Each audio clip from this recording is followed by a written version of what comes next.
Hello and welcome to UAB Data Science Club number 24. Today we're going to talk about feature extraction using a couple of more different algorithms. Last week we talked about things like PCA and ICA and LLM, I guess. LLM. And today we're going to talk about LLE and TSNE. So if you're not sick of acronyms yet, Yes. we'll keep it going. So we are hoping that you had a fill of your acronyms for the week. Yes. If you're not done with acronyms yet, we're hoping to get you there. So we're actually going to continue on with the same tutorial that we were working through last week, which was this blog on Medium for feature extraction techniques. And so since we already started it, we can actually just reboot back up our same Jupyter notebook we were using last time. And so we shouldn't have to install anything new. We can just run LDA, that was the other one. LDA. We should just be able to run the code that we had last time to make sure we have everything in our space, and then we can go from there. So I'm going to go to rc.uab.edu, log in, and go to Interactive Apps, Jupyter Notebook, and I'm going to go to my Data Science Club folder. Yeah. And we're going to start that up. And while this is opening up, to give you a brief recap for what we did last week was the data set that we are using in this tutorial is a mushroom data set, and basically you are trying to differentiate between poisonous mushrooms and edible mushrooms. Yeah. And the reason for feature extraction or feature reduction is basically feature extraction. We are not doing feature reduction over here. For feature extraction is so that you can reduce the number of features that are available for your data set, and in the process you can maintain the accuracy rate that you would get with all those features, but you'll reduce the time it would take for you to process those models. Mm-hmm. Yep. No, and that's absolutely right. And so right now I've just opened up the Jupyter notebook that we looked at last time, and it's rerunning, so we can scroll up a little bit. If I do that, we can see some of the plots from last time showing up, which that's great. And so now let's go back to our article. So the first thing we're going to talk about here is locally linear embedding. And so let's learn a little bit about this. So it says in the article here that the local linear embedding is a dimensionality reduction based on manifold learning, and that a manifold is an object of d dimensions which is embedded in a higher dimensional space. All right. And basically it tries to bring it back into the d-dimensional space from the higher level space. So it's kind of creating a mapping from the current space into another dimensionality. The example that they give is unrolling the Swiss rolls, and so they have some sort of volume, and once you unroll them, they still have some volume, but it's also more linear. Okay. And that's what basically they're trying to do over here in this algorithm is. Okay. Yeah, so basically we're trying to unravel the dimensionality into a linear all the techniques that components. We learned in the last class were where there was some relation between different features, some linear relation between different features. Mm-hmm. Over here we have introduced higher dimensionality. So the first one is just trying to get it back to that linear space. Yeah, well, and it looks like the other thing that makes this different from the other things we've done so far, because PCA and ICA and the LDA are all truly linear from end to end methods for feature extraction. Mm-hmm. But in this case, the linearity can only be guaranteed on a local level. So it looks like globally we're finding a non-linear fit, but if we have two data points which are right next to each other, then that relationship should look linear. So it's almost like a piecewise linear thing. But if you have a better way of explaining it, for sure let us know, because we're just figuring this out just like you guys. And after having that, I don't know, I mean, after that big description, the actual implementation part is very simple. It's a lot simpler, yeah. So it looks like we're unraveling our higher dimensional Swiss cake roll down into 3 components with this function, locally linear embedding, and then we're going to test it with that random forest algorithm that we implemented last time. All right, let's see how long this takes. Most of the other things haven't been taking super long. Okay, so not too bad.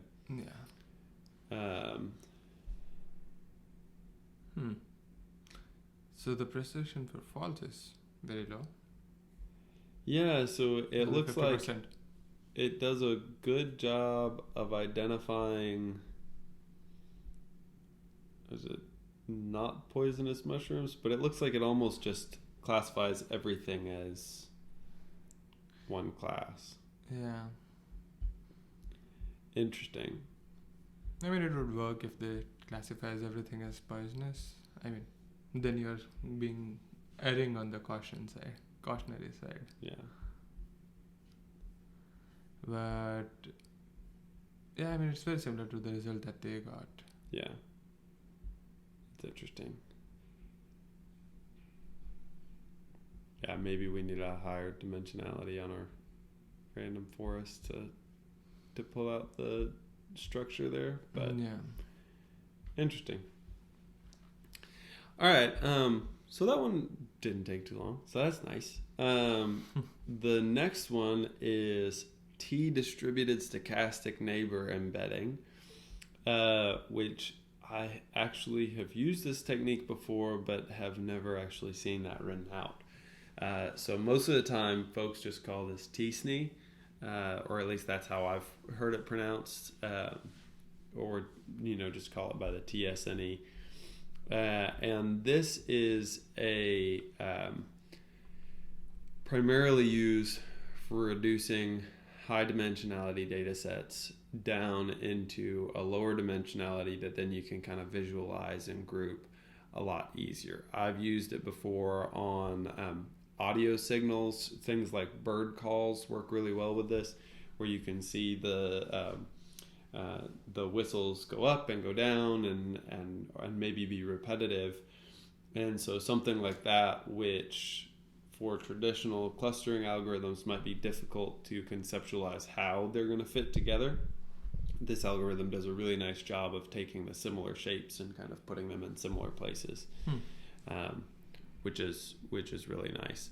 Now that being said, it is so just like all the other ones that we looked at last week were linear, and the LLE is locally linear but not globally linear.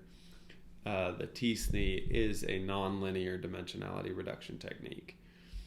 And so it is really good for visualizing high dimensionality data sets. And yeah, you can see here, if you're looking at the article, that they say one of the main applications are speech processing. So that would be like those bird calls that I was talking about. Let's take a little bit of look at what it says the algorithm is. So it works by minimizing the divergence between a distribution by the pairwise probability similarities of the input features in original high dimensional space and the equivalent low dimensional space. That's a lot of verbiage, but basically it seems like it's saying, statistically, do these two signals look the same? And it has a metric for determining what that difference looks like, and then uses gradient descent to minimize those differences. Okay, so in and of itself, it is kind of a learning clustering algorithm as well as being a dimensionality reduction thing.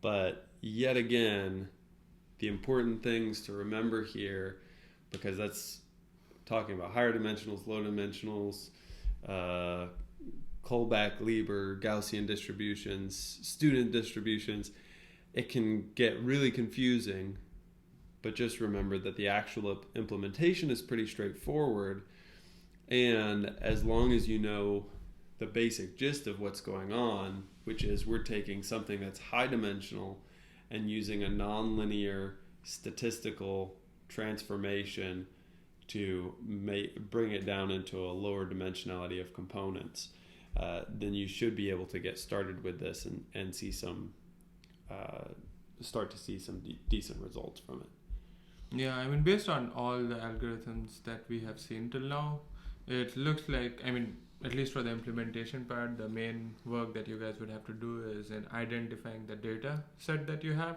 whether and depending upon the data set that you would be able to choose one of these algorithms. I mean, if your data set has high correlation between its different features, you can use any one of those top 3 algorithms. Yeah. And if your data is nonlinear, like if you're doing natural language processing or like the project that William was doing with bird calls and stuff, then you can use TSNE.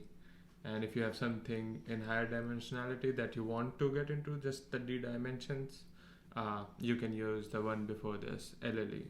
So the main work, I think, comes down to just identifying the data set that you have. Yeah, and just like just like when you're building something, a hammer isn't always the right tool. Screws are also flat on one end and pointy on the other, but if you hammer a screw into the wall, it's actually going to work worse than if you hammer a nail into the wall. And so it is important to get a feel for what these tools are doing and know when it's generally appropriate to use them. And so, I haven't seen like PCA and ICA. I've seen those certainly with spreadsheet data quite a bit. I've seen those in some image data as well. But then the T-SNE, I know I've seen that in signals data quite a bit too. So just do a little bit of legwork, see if anybody else is using whatever that dimensionality reduction technique is in something similar to what you're doing. Yeah, I mean, that's a good point. Just researching based on your data set, what others have been using, what kind of feature extraction techniques they have been using, and that should give you an idea of what algorithm to use. Yeah. So in order to call the T-SNE algorithm, all we had to do is we had to import from sklearn, and then say we wanted to run T-SNE with 3 components, and then it looks like there's some other options that you can explore. Perplexity, I'm not sure what that is exactly, but then the number of iterations we have is 300. And verbose is 1.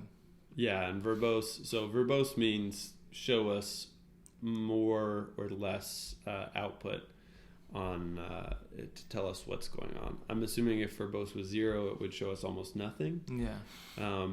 Verbose 1 means it'll show us something that's happening probably per every 1,000 iterations. And then if you had, sometimes you can set verbose 2, and then it'll give you like a progress bar and that kind of thing. Progress bar, plus it might try to go deep into what it's doing at that current moment. Yeah.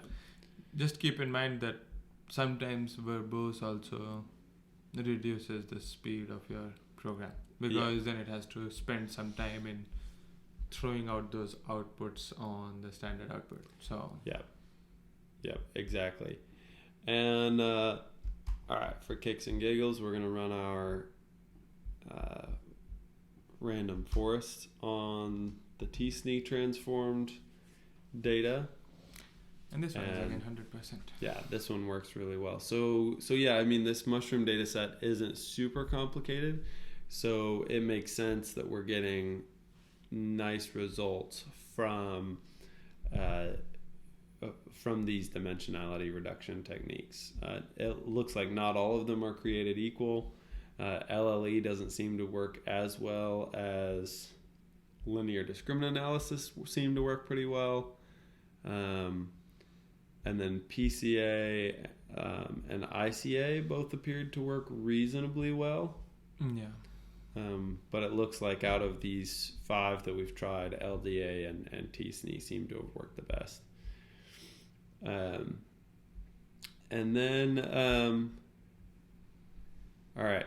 So, and that's where we're going to end it today. So this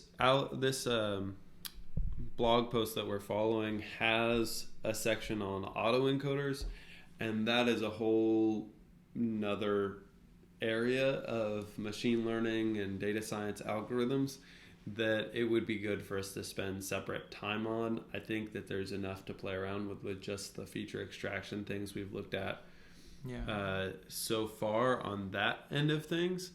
And I mean, if you want to dip your toes into autoencoders, we have a video in our channel about denoising autoencoder. Yeah, which is this first one here. And it would be fun for you guys to identify where do we reduce the dimensions in there, because we talk about that stage in that video as well. Exactly. And so be on the lookout for some videos about autoencoders coming up, because they are super useful, and they're used in almost they're used in a ton of things that you would use neural networks for, and so we'll take more of a look into how we can get into that, because there's a lot of different types of autoencoders, and then there's also a lot of different applications of autoencoders, and so we kind of need to do something on all of those things at some point. I don't know when that will be, but we'll get there. So yeah, until next time, feel free to leave us a comment on the channel if you have any questions, or send us an email, or come into office hours. We've been having fun with the folks that have been coming into office hours and talking to us about the projects that they want to do with this stuff that they're learning. So that's really exciting. Just let us know if you have any questions. Yeah. And I mean, especially for students who are taking the class, it would be a good idea to come to the office hours and maybe go through the notebooks over there. That's a good place to do that. And until next time. Yeah. All right.